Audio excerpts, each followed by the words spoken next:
Hello sir, I'm Joey Lamoste and I'm about to discuss the criteria on damage stability.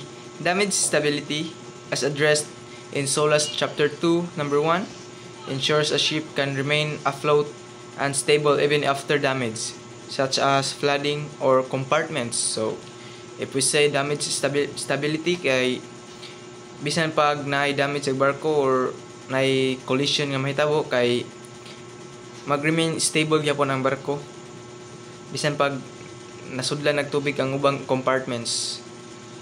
And it's crucial safety measures to minimize the risk of sinking or capsizing in the event of a collision or grounding.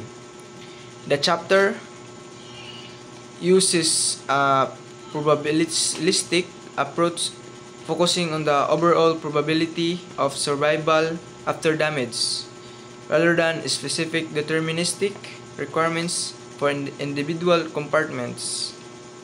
So, dapat jud nga safety ang barko isang pag mag-stable gyapon siya bisan pag magabangga ang barko. Marto, thank you, sir.